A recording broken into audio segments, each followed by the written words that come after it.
welcome to Jack Kelly. Let's go live with Wendy Turner Williams. It sounds like Hi, such everybody. a cool name, doesn't it? It sounds like you're like a big actress or something, doesn't it? I'm official in some way. It somehow brings more efficiency to me. Well, Wendy, I got to know her when I was writing a Forbes article that she was a chief data officer, executive. And at the time, I wasn't even really familiar with it. And what I'd like to do is just turn it over to you, Wendy. And maybe you can give a little bit background about your career arc, what you've done. And the subject for today is about long-term, unemployment and how kind of it sucks. So then we can get to that. And hopefully maybe you and I can give some tips to people what to do, what not to do. And it doesn't even have to be long-term unemployed. It could be people who are short-term, people who are just having problems. So we could talk about that as well. So if you like, if you could just tell a little bit like your background, how you got into tech, because I think is a really interesting story. Yeah. Thank you, for number one, for having me. It's nice to see you again in person. I have an interesting career arc. I have a history degree. So I wasn't someone who came out of this, STEM school, etc. In fact, I remember taking one programming class in college and I hated it. And I dropped it, I think, after my very first test, which I failed, by the way. Wait, when you did that, just out of curiosity, did you have the punch cards? Was this back then or no? It was at one point in time, yeah, because I'm that old. Yes, it was. But anyway, but I got really lucky. My senior year of college, with my history degree, I wasn't sure how to basically market myself for a career, and I interviewed right during my senior year during a career fair with a telecom company who had a software that they sold to other telecom companies, and they wanted a tech writer. Okay. And as a history person, we do a lot of writing, right? And so I took the role. And what was funny is it was during my spring break of my senior year. So I still had the rest of the year to finish. And by the time I finished the year, they had sold the software. Okay. And so they sent me a message and were like, well, we sold the software, but we really like you and we'd like to still offer you a job. And the software was owned in a finance department of a telecom company where they basically audited invoices. I don't know if you know this or anybody knows this, but telecom, when they go off their own networks, that's their highest cost, okay? And no telecom company in the globe has networks every single location, right? So they're going off and partnering on other telecom companies' networks all the time.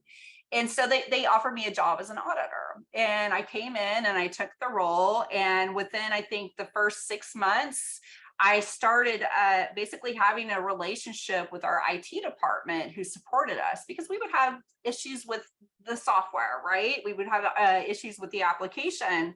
And I started, getting on help desk calls and saying, here's what's wrong, blah, blah, blah. And I was taking the time to explain the software to them, like the business process. Like I'm in here and I see this, and then I go to this other screen and I'm seeing this, and that's not right. So something didn't load right, or something's wrong. Can you check? Or this feature isn't working. And what happened is that team eventually started coming to me with every problem, not just my own, because they knew the code, but they didn't know the business process or how to use the tool. And so there was a disconnect. And so they eventually offered me a role and they brought me over to IT. And I remember I really spent about 3 months with myself and my husband at the time, who was my ex-husband, but he was a software developer, okay? And he was like, you're not technical, you can't do the role. And I made them swear up and down I wasn't gonna do anything technical and I was only gonna do business analyst work. And I went over, and within 3 months, the lady who brought me over retired. I had, I think, about 30 people reporting to me, all like 30-year experience developers, all this other stuff. And I just had to learn as I went. So I'm basically like a self-trained, self-experienced. I've just had things kind of handed to me throughout my career where it was a sink or swim kind of moments where I just had to pick things up and learn it. And that's kind of driven my career. So, I'm definitely a person that, I can blend between business or technology. I can influence, I can communicate, I can prioritize, and I have enough technical chops to be dangerous and to run the teams. And it's been an incredible way to kind of grow a career, especially in data, because the more you understand about the business, and then the more you understand about the processes behind the data, and I'm a process type of mindset person, the more you can actually kind of influence and drive business value from that data. And so it's really just amplified, driven my career, and I got lucky. Is it luck, or is it a combination of luck and just seeing an opportunity and not being afraid to go after it?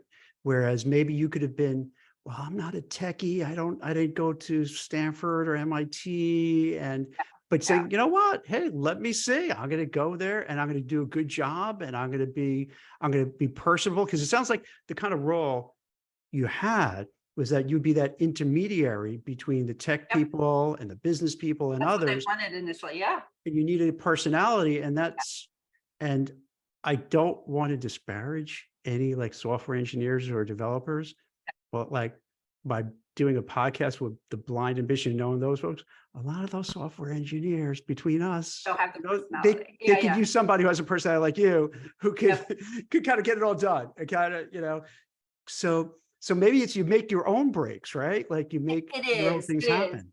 Well, I would say that I got lucky in that I got hired out of my senior year, right? I think that was the lucky Mhm. part into a telecom company.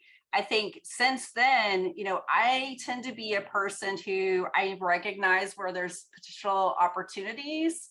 And I love to learn. I've always had a learner's mindset. And if I don't know it, it's not like I can't figure it out, Mhm. right? And if people are asking you to do something that's not necessarily your experience, there's a trust aspect, right? They're trusting you as well to kind of figure it out, which means that they know there may be some mistakes, but they know that you're going to kind of get it, and you're going to drive, and you're going to bring something to it, right? So I'm certainly someone who, I'm not afraid of challenges. Mhm. I'm not afraid to make mistakes. Everybody makes mistakes, and I'm not afraid to learn.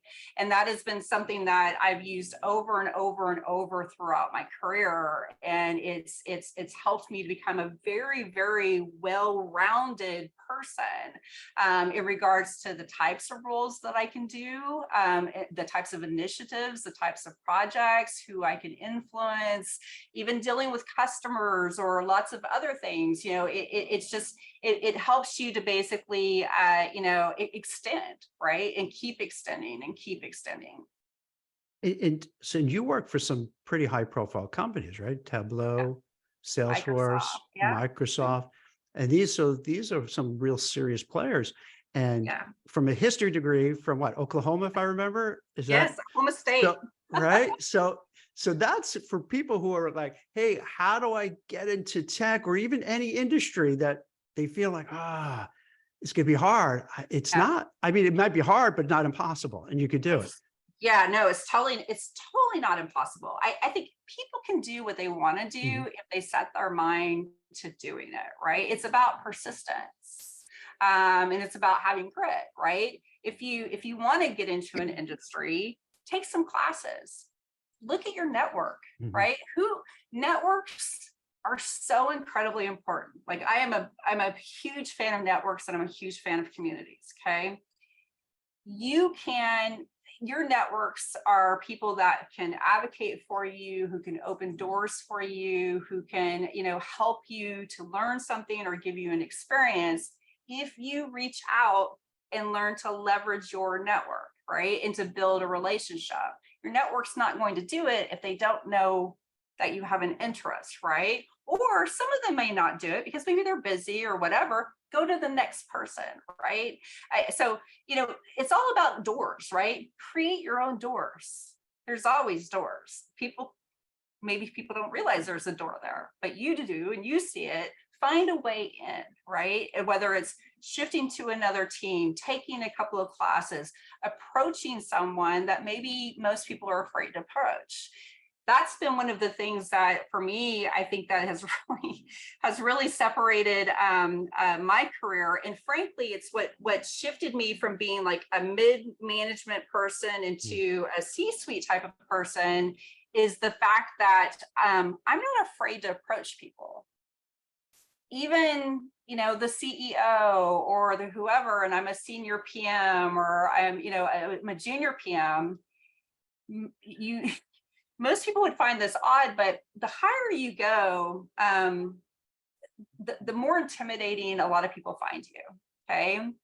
And the reality is that a lot of those people aren't necessarily truly intimidating, right? As far as they're very open, they're willing to engage, they want to know what's going on, they have questions, they're open to ideas, but people are afraid to broach them because of whether it's hierarchical issues where you don't want to skip certain levels of managers or whatever.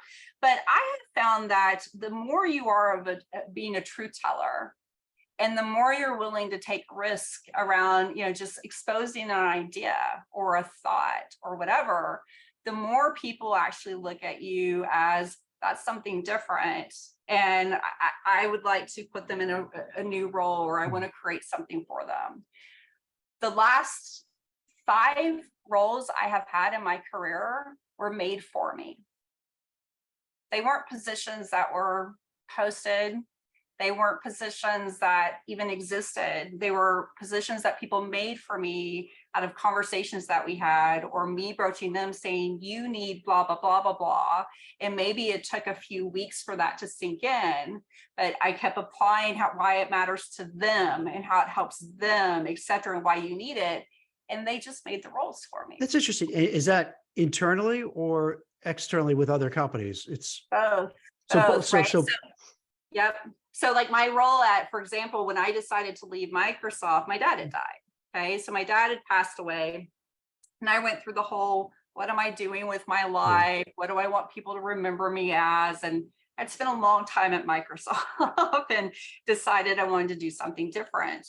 And I had actually taken a role at Alaska Airlines, and I'd given my notice, and I had already left Microsoft officially and given my notice. And wait, how many years at Microsoft? I was there almost 10 years. So 10 years, and then you go to an airline, Alaska Airlines. All right. That's part of why I decided to go to we'll get to that in a second. Okay. But anyway, some folks at Salesforce had heard that I was leaving and approached me, and they basically were like, well, what would you like to do? And I was an opportunity hire. They crafted the role for me literally in less than a week.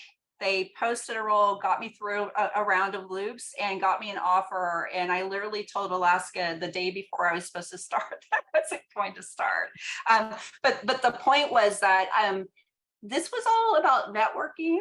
It was all about, look, there was a need, but they weren't sure what the need was, but they knew that I had certain skill sets that they needed, and the ability to communicate what a role could look like. That turned into me coming in as a person to build out an enterprise program, which I escalated up to the board and got into the corporate kind of commitments within 3 months, and then starting to build out a team of hundreds of people. All right, wait, you got, but how do you make that happen? Like, I'm trying to get my head around. So how do you kind of get to say, all right, now you're starting from square one because, Salesforce is, picking you up and you're going to just start this job from scratch.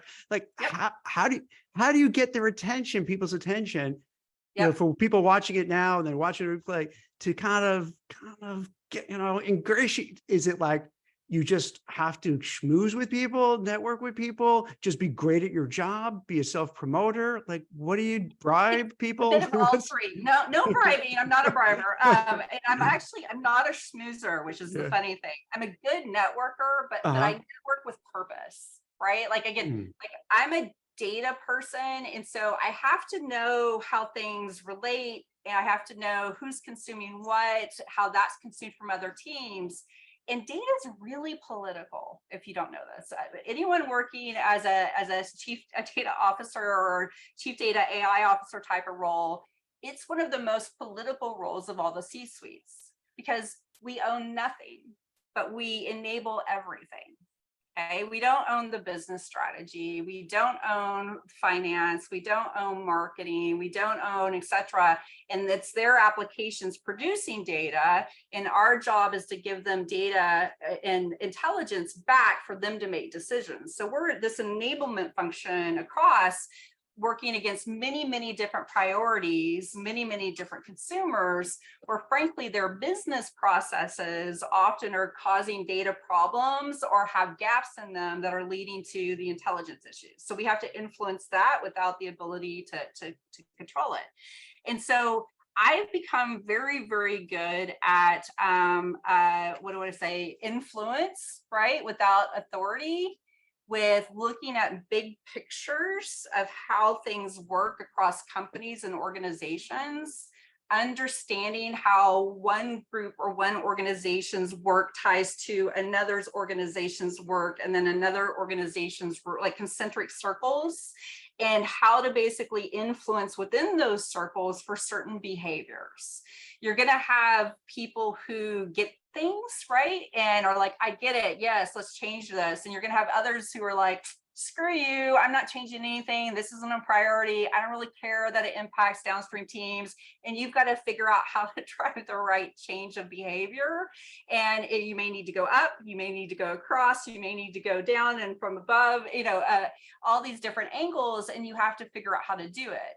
So for me to go from, a team of one to, actually getting board attention and moving data into the number one priority, which was trust, okay? That was really simple, because if you think about trust as a value in a tech company, trust is about, we're going to use the data, we're going to use data as we say we do. You're going to trust us to basically tell you if there are issues or incidents or breaches. We're going to have compliance, we're going to have security, we're going to have all these things, but you can't have trust if you don't understand your data, okay? And that was my role. So you can't even have that without this. So things like, NIST, which is a framework that is used in security to basically drive maturity around cyber security and threats, right? 41% of NIST uplift can come from data management maturity, okay? So it was really easy for me to just kind of say, if this is your number one value, and here's your risk lenses, and here's what your business strategies are.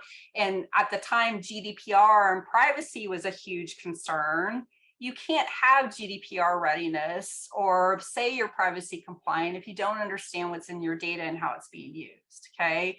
So for me, it was easy to map those things and kind of drive up the right conversations, but I had to open doors. So back to, don't be afraid. I remember Parker Harris, he's the co-founder at Salesforce. I literally, the week I started, I sent him an email and just said, you don't know me, I'm blah, blah, blah, blah, blah. I just got hired to do, this. I'd like to sit down with you to hear what your concerns are from a risk perspective, from a data perspective.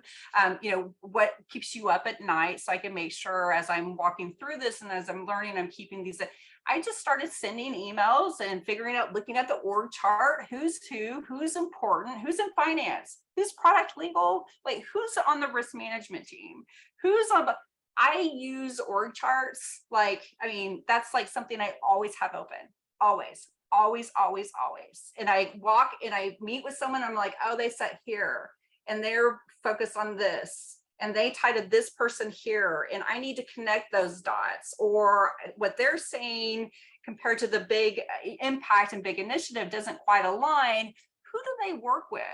Who influences them?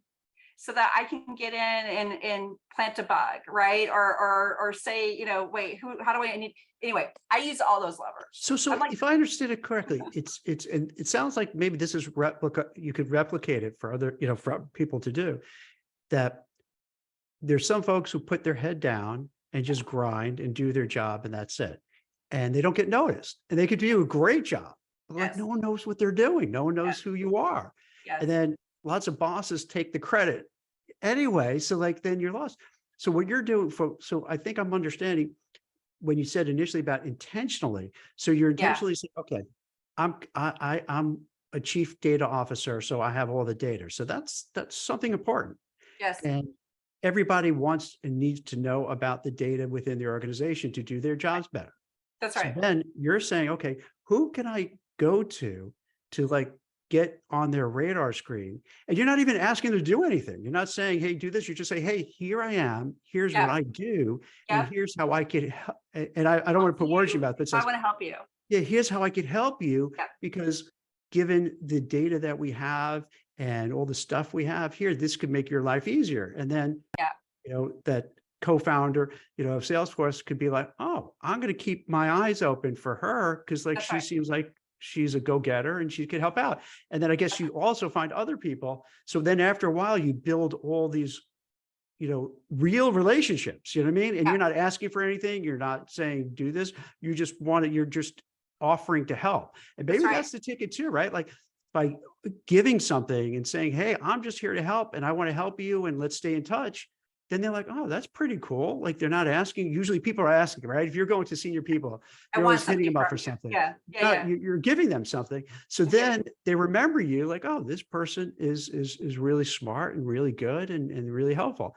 And Um, that's frankly, my entire career has grown because of that. I mean, you've hit it on the, wow. so as I said, like network, right? Help Mhm. people, right? You all work for one company. You're Yeah. all in one boat together. Their success is your success. Even if you don't get along, their success is your success. Okay. And if you can get them to understand that, you start to not have to help you don't have to open the door to say I'm here to help. They'll start Mm. coming to you to say, can you help me with this? Or now that you did with this one thing, I'm having this particular problem with this other scenario and I think it's related and I want you to know because there's probably a better way that we can go about this. And they start to become like your advocate, right? Like they're promoting for you. And that is something like I learned that really early on. My parents, I'll never forget this. I had teacher parents. Okay, my dad was actually a teacher for a while, then an entrepreneurial, and he was an artist, and my mom was a teacher. Oh, so my And parents, by the way, oh, they're nice. both teachers. No Yeah. wonder we always get along. Anyway, and they have always been people who were like, you do hard work and your work gets rewarded. Okay, you do the hard work and your work gets rewarded. Well, it took me probably 2 months in corporate world to realize that's not true. Okay, most people who do really great work with their heads down and are just kicking things out, they don't get rewarded because the reality is the way that promotions and budgets and things like that are managed is your own manager doesn't usually get to control those Mhm. promotions. They set in meetings with their peers and talk about promotions because there's a shared budget and that shared budget goes up a level and then up a level and then up a level. And so it's not about even getting your manager to speak for you. It's about getting their peers to speak for you, or more importantly, going above your manager and getting those people to speak for you. And once you start to realize like that's how the process, that's how the system Mhm. works, right? You can start to advocate for yourself. And advocating for yourself doesn't mean give me a promotion. It means recognize the system, recognize how you play into the system and where you can bring value and where you can spotlight where certain initiatives or projects or roles should be, etc. And don't be afraid to go and broach to actually have it created, right? Like people, there's a respect factor that happens the higher you are, but the more bold you are on those ideas. Truly, there's a respect factor because most people are afraid to approach, right? See, I And think that's so what it is. Yeah, it's like the secret sauce where what you're doing is you're building up alliances, you're building up, I don't want to say network because you're bonding with people, you're developing yeah, relationships more than a it's network. You're like relationships. you're Yeah, creating these relationships, and then the more you're involved with the different people and more you're adding value and helping out, the more they're going to, as you're saying, then they're going to extol your virtues and tell yeah, others how great you are. Then those others are going to reach out because then you become that go-to person where they say, yeah, hey, you know what? Get in touch with Wendy. She can help you out. Get in touch yeah, with Wendy. And then you get that notice where someone who can be brilliant and amazing and fantastic, but just doesn't say one word. And then they go into their annual, meeting for their evaluation. They're disappointed. Yeah, because like no one advocated for them, no one is their mentor, no one is their sponsor, no one is their rabbi, no one's like trying to get them to help out. They're just going in there and then they feel like, what happened? Why did I do it? Because no one knows them. No one knows what that person really did. You have to put your neck out a little bit, right? Yeah. I mean, no one's going to know your value if you're not helping to promote your own value, right? And your value is often not about expressing what you did explicitly. It's about how did you help somebody else, right? And especially, I said, in my world, again, my role is all about enablement. That's what it is. I do not own data by itself. My role is about how do I help others use data and consume data and make decisions, right? And so understanding that is like an art. And it's frankly where a lot of chief data AI officers, I don't know if you know this, they have the shortest tenure Yeah. of any C-suite is Huh. CDOs. It's 18 months or less. Why is that? Lots of reasons. One is because back to we enable everything, but yet we own nothing. So we're often not set up Mhm. within the org structure with a dedicated budget, right? Maybe the budget's coming through the CIO and the CIO is focused on the containers of the tech versus what's pumping through the containers of the tech, right?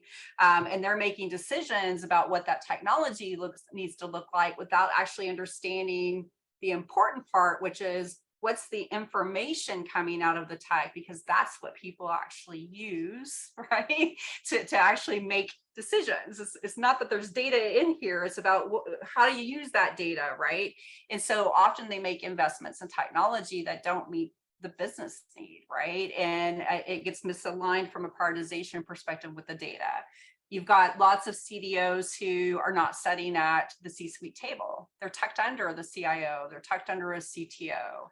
And it's like, how are we supposed to enable business strategy if we're not at the table having the conversation about what the business strategy is? There isn't a business strategy if you can't actually measure it or hold it against something, right? And data is usually an afterthought, So you this know? sounds, yeah, so this sounds like the cheesy kind of trailer to a movie where, everything is going well, right? Your data officer, chief data officer, everything is great. And then all of a sudden, I didn't realize the tenure was so short. Then the rug gets pulled out from under and you're like, what just happened? And Yep. that's kind of what happened, unfortunately, right? Where you were the chief data officer for Tableau, right? Yeah. Great Yep. company, part of Yep. Salesforce. So Yep. you're top of your game. Yep. And then when all of a sudden all those layoffs hit, It was yeah. crazy. So for me, definitely wasn't a rug pull out type of thing per Mhm. se. For me, Yeah. I think the situation was anytime a company is acquired through an M&A, they are not in a position of power, Mhm. right? Whoever acquired you is in the position of power. So when I left my role leading enterprise data strategy and data management, et cetera, for Salesforce, I went to an acquisition company. And I went there because Tableau is a hardcore data company, right? I mean, it's the number one BI and analytics company in the world. Of course, I would want to be the chief data officer for Tableau. But what that resulted in is, eventually Salesforce wanted to, I mean, let's be real here. I'm a blunt person. They pushed out all of the executives of Tableau so they could put in their Salesforce executives, including me, even though I was originally with Salesforce and started the programs. Once I was Tableau, I was other, right? So I was shocked. I was shocked because of that aspect of it, right? I wasn't originally from Tableau. I had started all of the Salesforce pieces. All of the enterprise organizations and strategies literally came from me. It was the team of what I founded it all. You know what I mean? I Yeah. literally founded it all. So I was really kind of heartbroken. I was heartbroken because it was the first time that I had seen an acquisition from the acquisition side. I've been at lots of companies who have acquired other companies, and I've seen lots of layoffs associated to that, but I've never actually been on the Mhm. acquisition side. So just watching that unfold for about a year and a half and what it did to the culture and to the people was really kind of heartbreaking in itself. But then just me personally, I thought I was somehow different, you know what I mean? Because I was asked to go to Tableau by Salesforce. I had founded blah, blah, Mhm. blah. And so I was really, really, really upset. And, still am to a degree. Yeah. I would say that though the biggest issue was, the impact of people, right? For me, I was fine with the layoff. I was surprised. I was fine. I was like, oh, I'll just hop and get another job. It won't be that difficult. I get recruited all the time and I had purposely stayed at Salesforce, not out of loyalty to the company. That's not how I work. I'm loyal to people, Mhm. right? So I was loyal to, I had 200 plus people that I had personally recruited to the company who had worked with me from other companies, right? I had relationships that I had built. I had, strategies and initiatives that were making major, major impact that I wanted to see through, right? So that's what I was super loyal to and chose to stay with, even when I was being, heavily recruited out. But once the layoffs happened in January, so my role was deemed redundant in November. So I took, the holidays and thought through what I wanted to do. But the second week, I think it was in January, was when Salesforce announced their 10% layoff. And I just jumped into action. So back to, I'm kind of an action oriented person. No Mhm. one's going to open doors for you. Okay. And once they announced that 10%, I think literally by the end of that day, I had a Slack community stood up with hundreds of people in it. That's now grown to over 6,000 people in it, not just from Salesforce, of people who were impacted by layoffs, who needed community, who needed support, who needed a place to voice their opinions, but more importantly, needed people to actively work together to find their next steps, right? So think we have I think right now we have twice a week where we have meetings to talk about either emotions or emotional support. We have crowdsourced job market where each one of us are basically, hey, I just talked to blah blah blah, they're hiring for this, I can connect somebody with a recruiter, ping me. Or I'm hiring, there's jobs now that aren't in LinkedIn that are just in this community that people go directly to basically post. Okay. We crowdsource referrals. I literally have sent, I think, thousands of referrals for Mhm. people who I have a good network, or at least my title, even if I don't know someone, often someone will respond to me just because of my title, right? So I can get someone to respond and directly connect them with someone and say, can you help them get to the right recruiter? Can you help them to get to the hiring manager for X role? Especially for people who are on visas early on, like they had such short amount of time to Mhm. find a job. I was spending all day, every day for about 4 months, just helping as many people as I could find jobs. And now this was under the heading of the association which you started, or this was the precursor This to was a what you're precursor. This was precursor. So this is something called the tech layoff. It's called the tech layoff Slack channel, Mhm. which I'm happy to share if anyone's looking. I'll give you the link. There's a QR code. It's still in motion. There's literally still thousands of people, but it just kind of reinforced again. You can open your own doors. And when you work with other people Mhm. and you build communities, you can amplify that, right? Which that's then what's turned into kind of the association where I'm focused. But before we jump in there, let's talk about long-term unemployment, okay? Because I think that's one of the things that we really want to talk about. But in a way, this is good because you're showing that there's positivity. See, in a way, I'm glad you went this route because you're talking about all the good things. You're giving advice to people, Yeah, guidance to people. You're upbeat, you're positive. yeah. Whereas I'm glad we took this path because otherwise we would have talked about all like, oh, woe is me, negativity. And that's not, so this way, okay, now we can kind of pivot a little bit to like what it's like and what's happening. But Yeah, uh, yeah, yeah. So let's do that a little bit.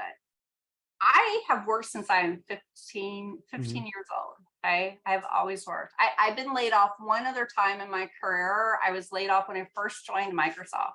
Funny, actually, it was kind of a funny story. I had joined Microsoft. I was 3 months into my role, had just moved to Seattle from Oklahoma, by the way, never been laid off before. And this was back in 2007, 2008, right? During the last big economic piece, and came into work one day, and the entire org from the senior director down, they pushed out. And I remember the VP of the group, she came to me and she's like, you were the one person I was really questioning about laying off or not. She's like, but I know that you're going to get another job, so I'm not really worried about it, blah, blah, blah, blah, blah. And she connected me to some people because I was really new to the company. I didn't really know anyone, etc. And she connected me to some folks. And literally, I think within 3 weeks, I had another job as a consultant. And within 2 months, I came right back in. Okay. So it was all really, really quick. But I was at that time, I mean, that was what, 16, almost however many years ago. I mean, that was a long time ago, Mhm. 2007, you know. So it's like Um, another world. Yeah. it was another world. I was much more junior, right? Much more junior. And I think what I have found is once the tech layoffs started happening in mass in January, which is when they really, really picked up, the higher you are from a career perspective, the more challenging it is to get a new role. People think, oh, you're X title, so you can just walk into what. That's not how it works. Okay. As I mentioned, a lot of those jobs are custom made for people, literally, right? A lot of people will post a CIO role or CTO role. They're going to up level from within their company, or they already know someone externally, or maybe several someone externalies that they already have in mind for that role. Okay. So it's really hard to just walk into any type of a C-suite role.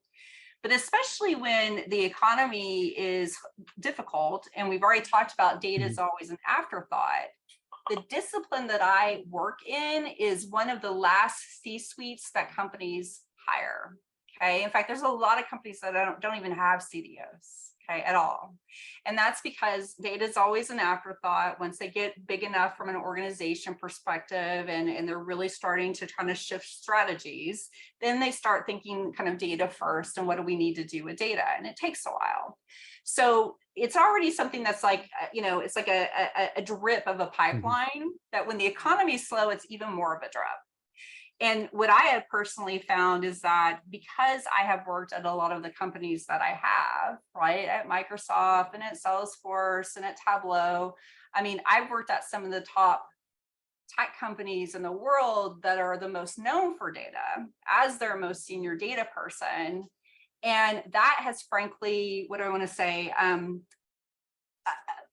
Most companies feel like I am overqualified for their company, and that has dramatically impacted my ability to get another job. In fact, I'll give you a direct example. Even where there were roles that I was really interested in, okay, that would have been somewhat of a step down. I was approached back in, I think it was March last year, by the CIO at the Gates Foundation about coming into a role to lead analytics, just analytics, which is a subset of what I Mhm. normally do at the Gates Foundation. And I told her I was really interested in it because I wanted to do the association, which I know we're going to talk about on the side. So it's a fraction of what I'm used to, right? It should be allow me to kind of scale outside of work to do some other things. And she approached me, and she came back to me like I think a couple of days later and said, I was thinking about it, and I feel like I would be doing a disservice to you if I brought you into this role. You know what? I hate that answer. Like when they do that, because as a recruiter, like it's like, oh, I'm doing you a favor by not giving you a job I know. because you're going to be unhappy. And you want to say, wait, I'll be unhappy. Let me be the judge if I'm going to be happy or not. Let me get And the job. that's what I have found repeatedly over the last many months. People are afraid because I've been at such big companies and had such expansive roles. They're afraid I won't stay, even if it's something I'm interested in. They're afraid that, if the org structure is not quite even a C-suite role, maybe I'm going in as a VP or whatever, what's not big enough for you.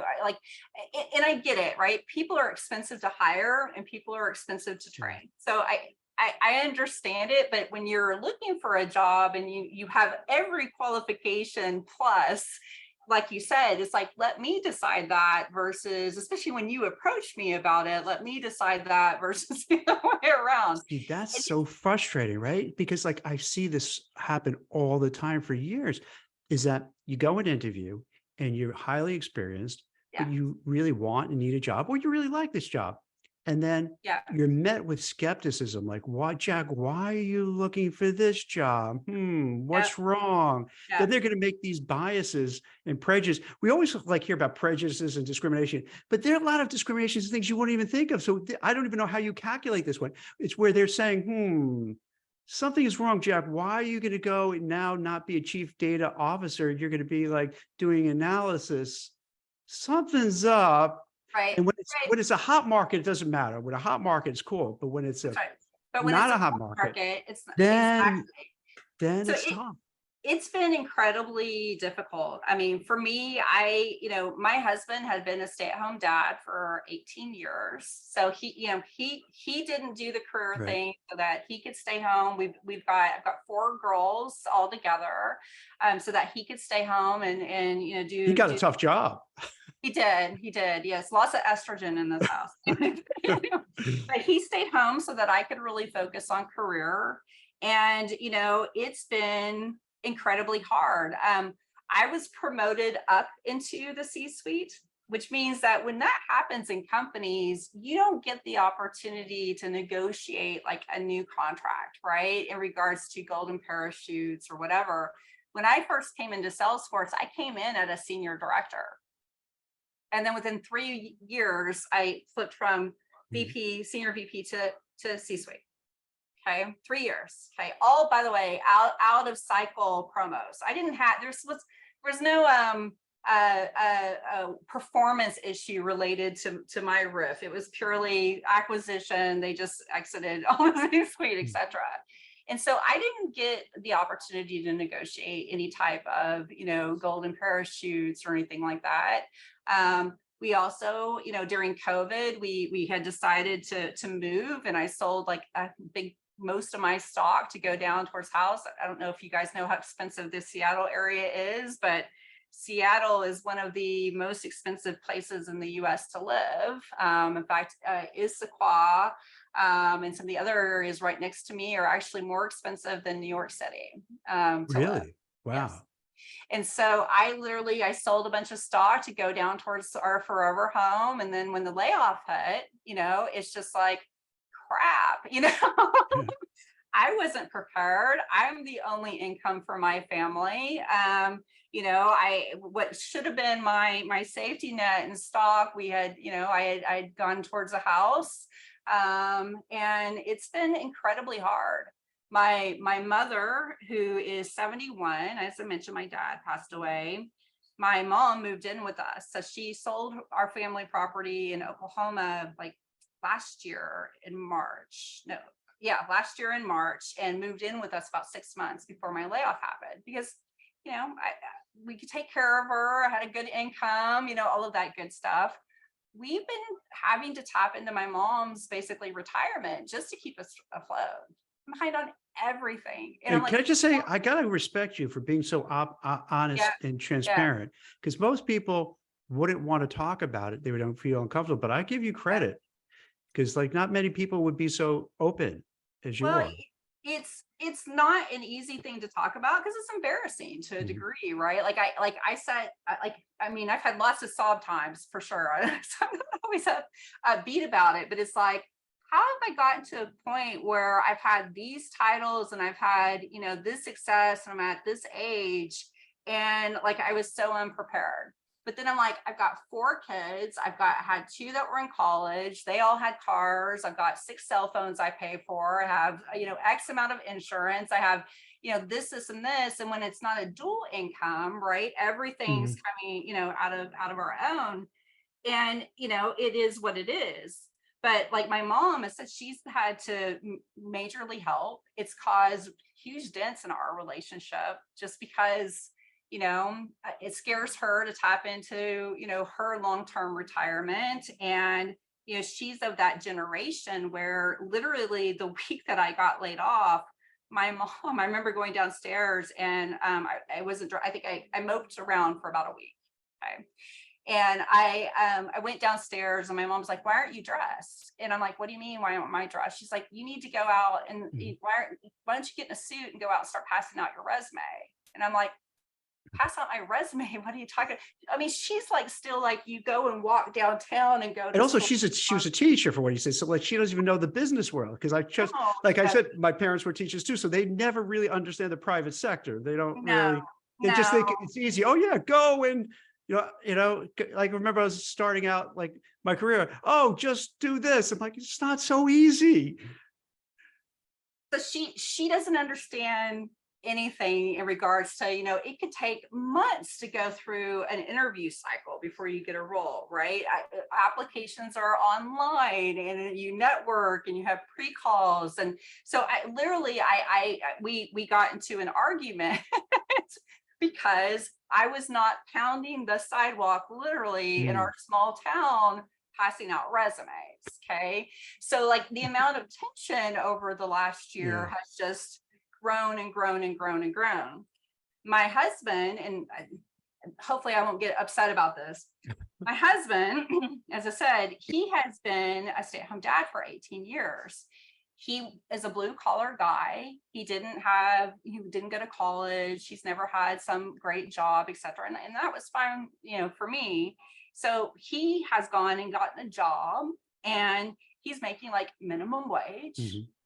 And literally he comes home and he's like, he feels horrible because he's like, I can't even make a dent of what you do. I mean, like he's making $750 a week take home. And I'm like, I can't even really pay a bill. Like my cell phone bill is $1,200 because it's my cable plus my cell phone plus, and again, we've got 6 people. And so like, there's not a single bill, just one bill I can really pay out of what he takes home for 40 hours a week, right? So it's just been incredibly, incredibly hard. What I've tried to do is I spend my time helping others because I can, even if I can't help myself. I can't. There are things I'm doing to help myself, but I can't control if someone else is going to hire me, right? You can't control that. But what I can do is I can help others get hired, right? And I can speak for others, and I can give them a space, and I can advocate for them, and I can encourage them. And what I've also done is, I've kind of decided, I've spent a long time in tech where I basically have been there since the beginning of data and the beginning of clouds. I was cloud before there was clouds because I was in telecom before clouds even existed. So things like journey to the cloud that so many people still struggle with, like I can literally do it in my sleep, right? And so what I've started to do is say, look, I'm kind of tired of the big tech world and helping companies make billions and billions of dollars off of, your employee ideas and other things. I would rather spend more time helping others or helping to drive kind of important conversations and things that are happening within the tech world as a whole, like AI. Okay. And this is where the association comes in. Okay. So while I have this time, while I know I'm a decent community builder, right? I'm a decent person in regards to bringing people together. What I've now focused on is trying to shift data left, okay, to the forethought of how people think. Because as you know, since January, when Gen AI really hit the news, which by the way, that's not new. I mean, AI has been around for years and years and years. In fact, at Microsoft, that first role I talked to you about, that the whole team got cut, I led all of the technology for voice of the customer.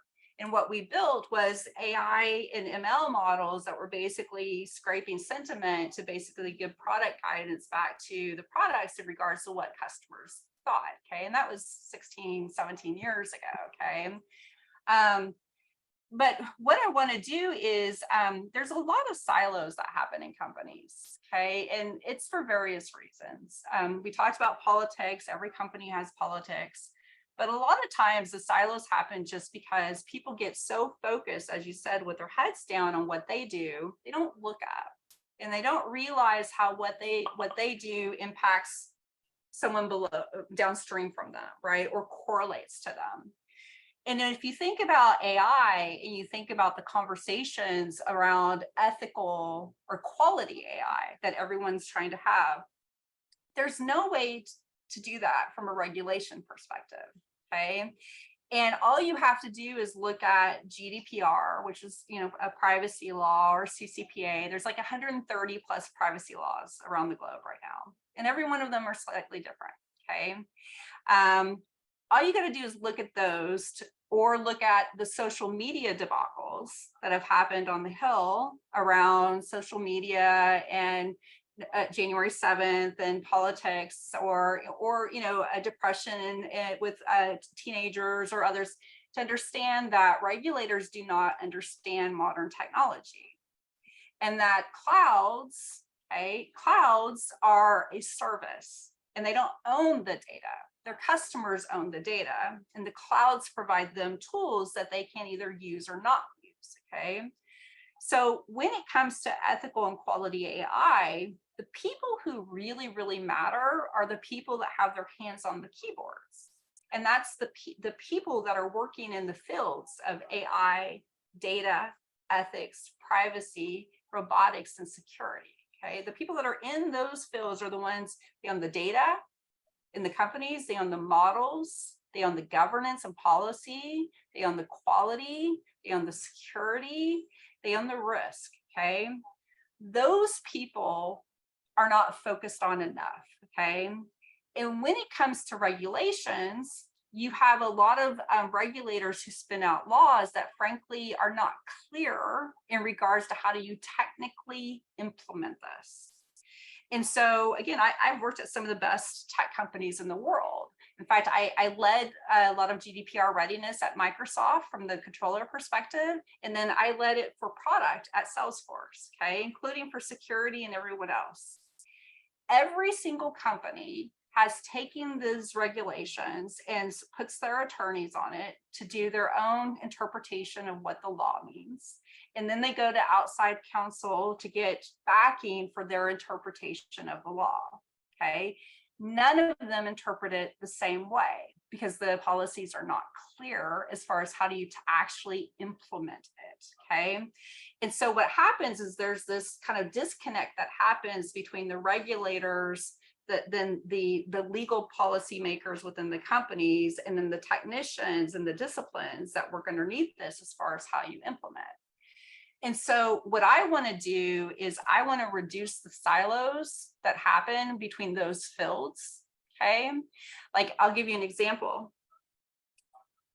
Part of my time at Salesforce, I reported to a CISO, okay, to the head of security. He owned all of trust. So governance, risk, compliance was under him, threat detection, cybersecurity, all those things were under him.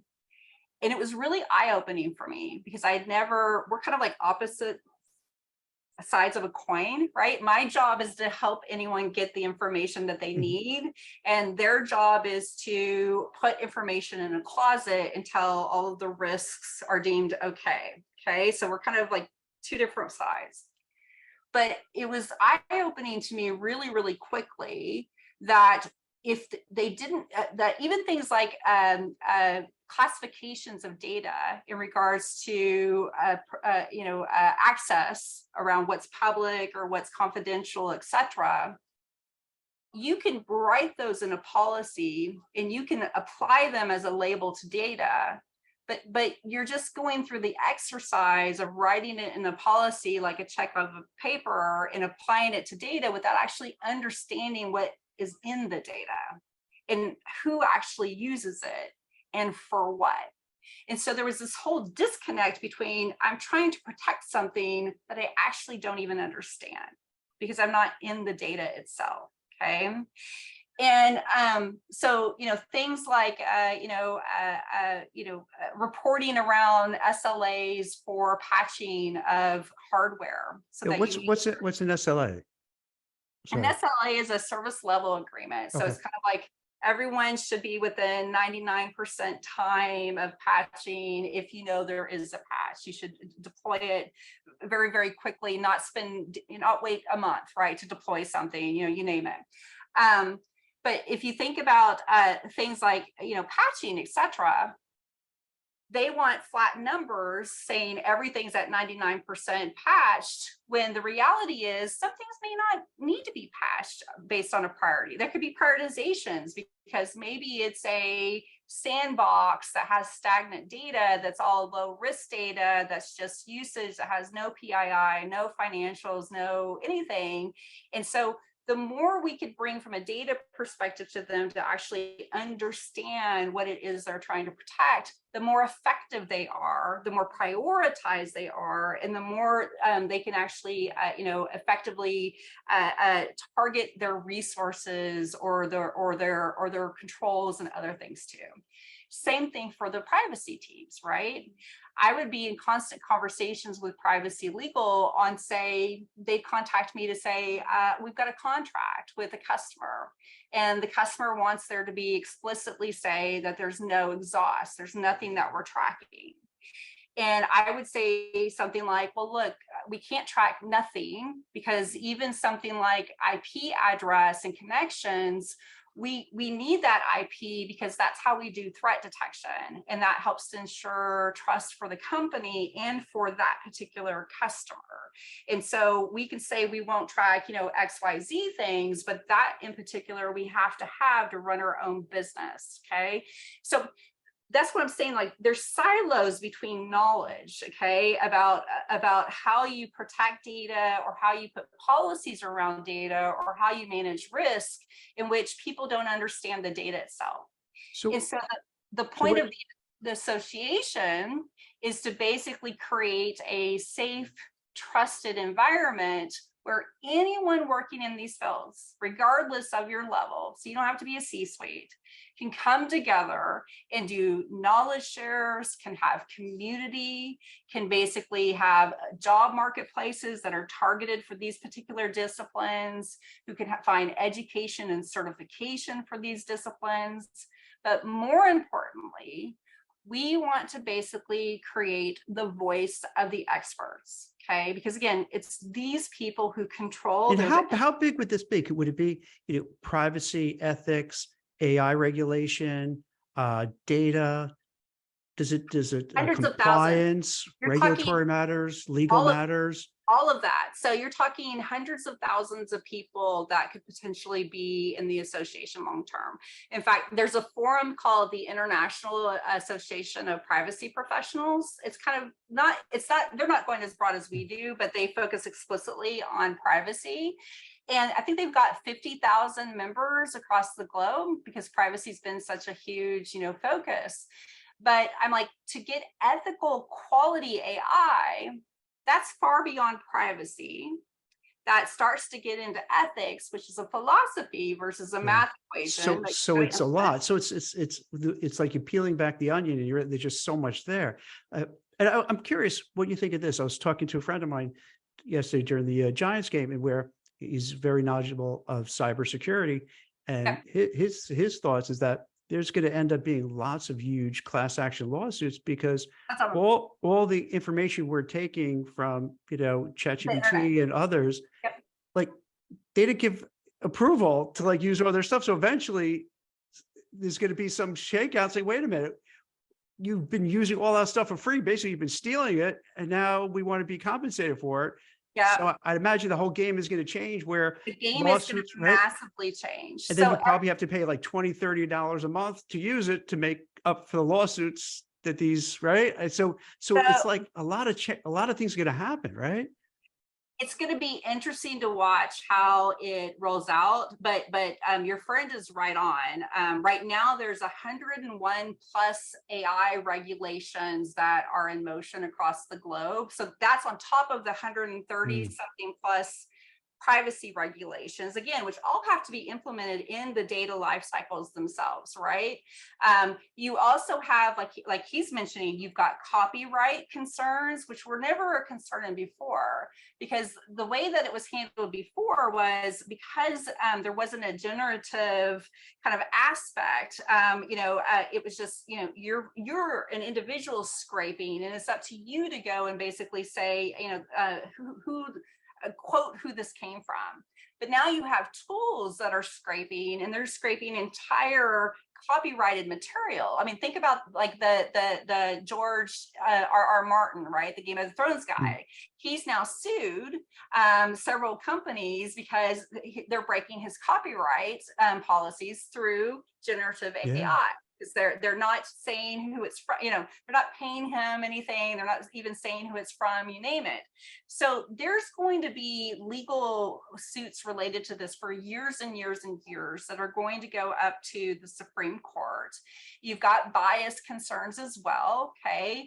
There's no clearinghouse that exists around getting non-biased data so that people can basically augment their models to make sure that they don't have bias. And so that's kind of my point about bringing all of these people together. We're the people who live in this day to day. And there's already a gap between privacy, understanding the data and what can be implemented, or security, securing the data, but not understanding. So I want to create a dedicated space where we can bridge those gaps, and we can start to actually drive expert, gold stamped technical implementation standards, okay, that we all agree to. Like, this is how you would implement, this is how you would monitor, this is what this means, and we can give some flexibility, because again, we're the implementers. Like, we're the ones who put these things in and have to go through the whole, and we can influence the regulators, okay, with our voice, because we know the space. We're the experts in this space. We know how it works, right? The fact that you have, like you see on the conversations about the Hill, right? They're bringing in the top 7 tech companies. Again, a lot of them I've been at before. That's the wrong approach. And it shows you again how they don't understand it. Those top 7 companies provide a service. They do not own the data pumping through the service. Their customers do. And there's not a single company in the world that's on a single provider infrastructure substack. Even those companies, meaning you've got data coming in from third parties to you, you're sending data to them, you've got on-prem, multiple cloud substrates, you've got tons of data tools, you've got business applications like your CRM systems, your sales systems, your financial systems that are all clouds in themselves, okay? And not those 7 companies.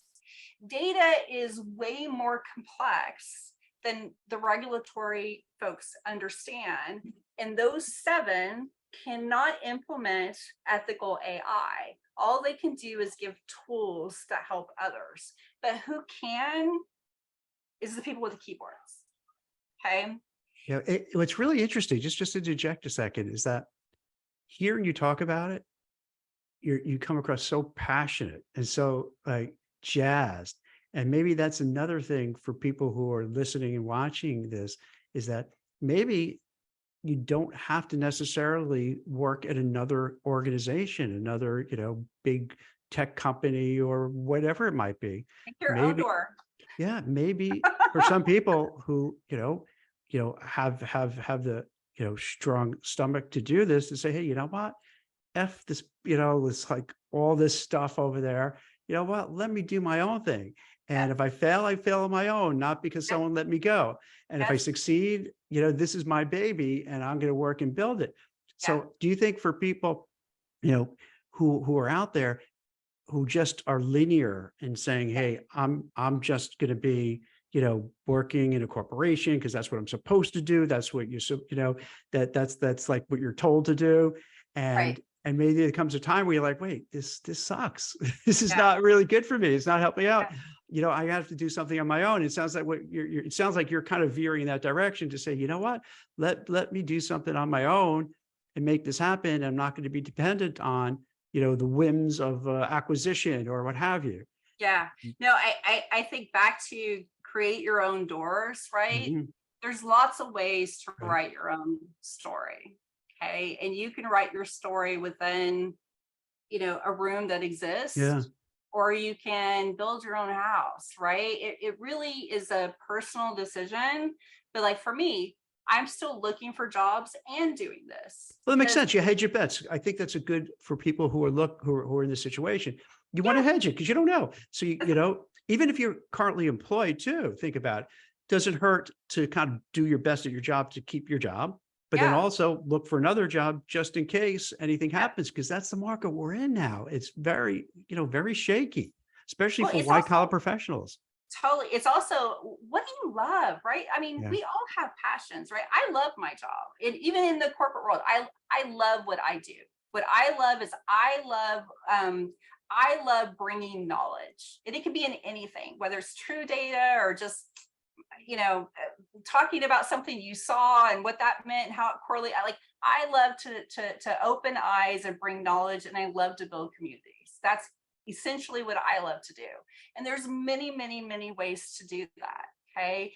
And what I see is an opportunity right now with AI where it's not even something that, like, I would like to do. Like, it's a need, like it's a must do. Like it just the You work got to do it. I can say you're so excited about it. This is great. It's great. do. You're Yeah. passionate. So you got to figure out how to make it work. And then, How to if you make it don't work. mind my asking, what would you say to people who maybe don't want to start a new business, but they've been Yeah. out of work for 3 months, 6 months, 9 months, a Yeah. year, whatever it Yeah. may be? Well, yes, you could start a business. Maybe you could start small, right? Maybe a little side Right. hustle. Um, Right. what would you suggest from your experiences going through that Yeah. maybe you got to like, if I had to redo it over, I'd do it this way, what have you? Yeah. I Any would advice? do yeah, I would do a couple of things. So Yeah. if you've been at this for a while, don't give up on your network. Go back to your network, even if it's people that you've talked to. Especially this time of year, it's almost November, right? Everyone's doing fiscal planning for next fiscal. There will be new jobs. There will be new opportunities. Go and start plugging into those and finding out what exists, right? Don't be afraid to create your own role. If you don't see something, find someone to talk to at that company or in that organization or in the, whatever that is, and have a conversation. Ask. You'll be surprised what will happen for you if you just ask the question. Things don't happen if you don't ask or you don't say you're interested. Okay. So be sure to ask. And then I think the other thing is that it's a cycle. So again, it's depressing, it's hard. I get it. I'm living it. It's Yeah. incredibly hard, but it will change. Okay. It will change. So try to just stay energized, find something you're passionate about to keep your mood up as you're trying, set targeted hours for you to involve, others in your network or to put in applications, etc. But just keep plugging away. That's the way. If you think there's a door that you're interested in, figure out what you got to do to build it. Don't be afraid. Don't be afraid. What's the worst that can do? What could happen? If you're not working, what's the worst that can happen? Now, Right? Go for it. Wendy, what about for the other side, for like your mental health, emotional Yeah. well-being? Would you suggest for people also take time out to do certain things for self-care, just to keep sane and see, what I Yeah. mean, just to keep going? Yeah. And Any suggestions that maybe yeah, work for you? I think everyone, that's so different for everyone, right? Some Mhm. people exercise, some people, go for walks, people do, whatever it is. For me, I like to help others. So again, this goes to I spend a lot of time listening to people who are struggling themselves and giving them advice and trying to keep them up. I spend time opening doors for them. Even if you're not working, you can help somebody else. I assure you can help someone else. And that builds a relationship. And that's someone who's going to help you in the future, right? I think I've made some of my closest friendships over the last year of people who have been impacted, who I never knew before this happened. Okay. That now we talk all the time. Mm. You know what I mean? So, I mean, don't be afraid to help, and just don't be afraid to do whatever it is you need to do in order for you to maintain some type of balance and stability. I think that's great advice.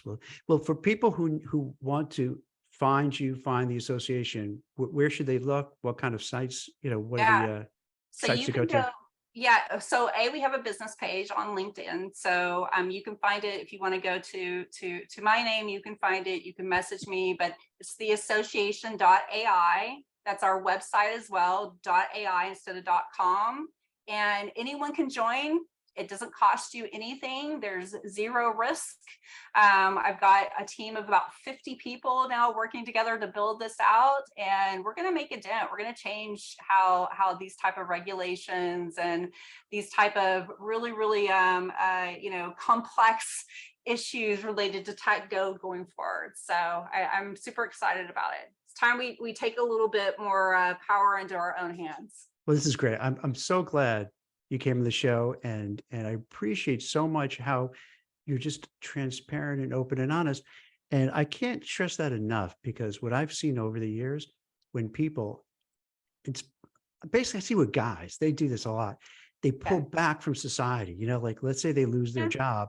Yeah. Instead of going and doing everything you're mentioning, networking, try to open doors, try to make things happen, they pull back because they're afraid to say, I lost my job, and Yeah. they can't get past it. So then Yeah. no one knows they're looking. So no one Yeah. helps them. And then a day goes by, week, year, whatever, because they're not putting it out there. So like, I love the fact that you're just saying, hey, this happened, you know, you're not happy about it, but Yeah. you're gonna keep going. You're not gonna give up. And it sounds like you found your passion.